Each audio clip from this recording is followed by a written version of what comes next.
Sobat Paperta, kembali lagi di Paperta FM bersama aku, Iza Nuriskia, dan juga narasumber kita yang super keren pada episode kali ini. Bisa perkenalan terlebih dahulu, Mas? Siapa lo Sobat Paperta?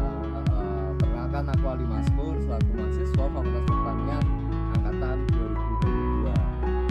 Oke, nah pada episode kali ini kita akan mengulik tuntas tentang pengalaman Mas Ali selama KKN di Banda Neira.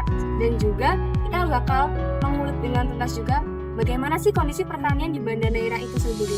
Nah, pertama nih Mas, aku mau tanya, gimana sih sebenarnya kondisi pertanian di Banda Neira itu? Apakah kondisi pertanian di sana itu seindah dengan pulaunya Banda Neira? Oh ya, oke siap. Sebelumnya aku coba membahas mengenai Pulau Banda Neira dulu ya. Pulau Banda Neira ini termasuk pulau yang jauh dari peradaban. Di Banda Neira sendiri itu ada sekitar 7 pulau yang aku tahu ya, tapi nggak tahu kalau di luar itu ada Pulau Neira, Pulau Banda Besar, terus Pulau Hatta, Pulau Syahrir, Pulau Ai, Pulau Run, sama Gunung Api. Oh ya, dan Banda Neira itu tempat pengasingan Bung Hatta sama Bung Syahrir. Ini bagusnya di Banda Neira ya. Terus kita coba bahas mengenai pertanian juga tadi. Kalau di Banda Neira pertaniannya ini gimana ya, sangat tenang lah karena jauh dari peradaban kota ya. Jadi mereka masih sangat terjaga ekosistemnya lah, terus kondisi tanah, kondisi tanamannya itu masih sangat terjaga.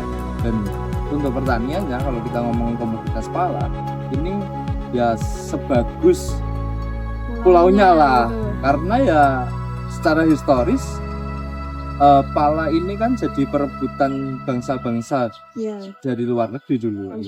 Rempah spesial, makanya kan dinamakan Pulau Rempah. Mas, aku mau tanya, apakah kehidupan petani di sana itu sudah sejahtera dari hasil pertanian itu? Apakah sudah mencukupi kondisi ekonomi mereka?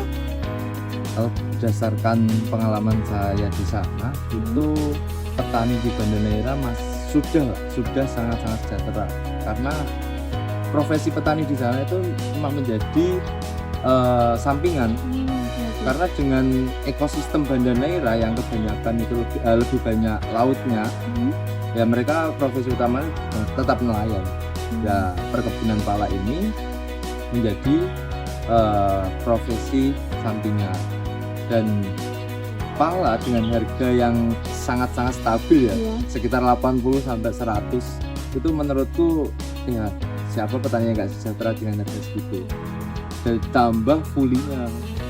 Kalau boleh tahu tuh fuli apa Mas? Fuli itu kayak bunga yang menutup isi pala.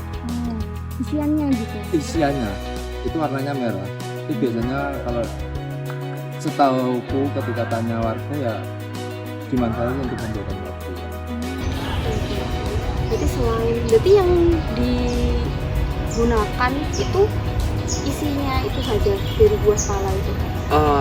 Untuk sampai saat ini itu isinya, karena pala yang dimanfaatkan, rempah pala yang dimanfaatkan itu dalamnya buah pala. Nah, buah palanya ini, dalamnya buah pala ini ditutup sama fuli ini. Nah, yang masih jadi permasalahan di Banda Neira itu adalah pemanfaatan buahnya.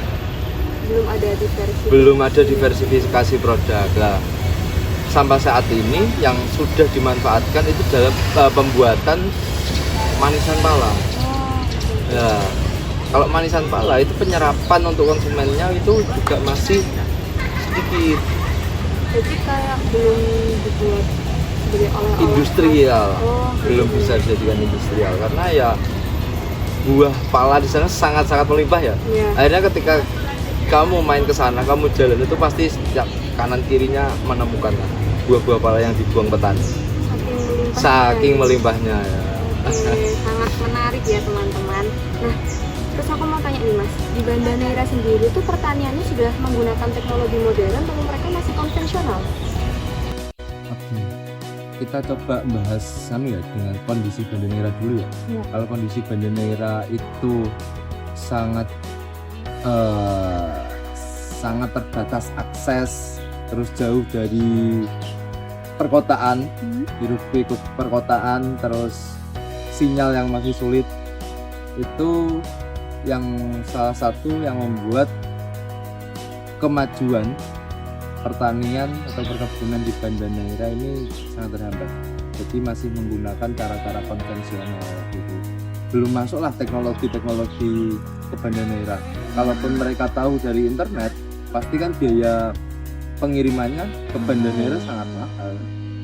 Tapi pernah ada nggak kayak mungkin seperti kalau di Jawa nih ya, program pertanian kayak penyuluhan, pengenalan tentang alat-alat untuk produksi pertanian gitu. Di sana juga ada kegiatan seperti itu nggak, Mas?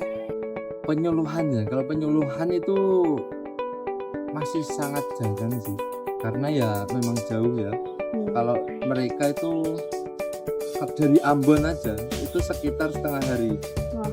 Itu kan jadi jauh ya. Kalaupun mau masuk pemahaman atau edukasi mengenai pertanian, itu ya teman-teman KKN gitu.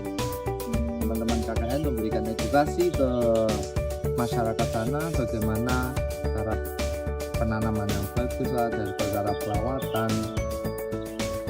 Tapi menurutku penduduk sana pasti lebih pintar. Oke. Nah, terus nih aku mau tanya tentang ciri khas dari pala yang ada di Banda Neira. Oke, Itu apa, Mas? ciri khas ya. Sebenarnya fun fact-nya ini pohon pala itu hanya ada di Pulau Banda. Jadi sulit dikembangkan di luar Pulau Banda. Kalaupun bisa dikembangkan itu sangat-sangat berbeda kualitasnya.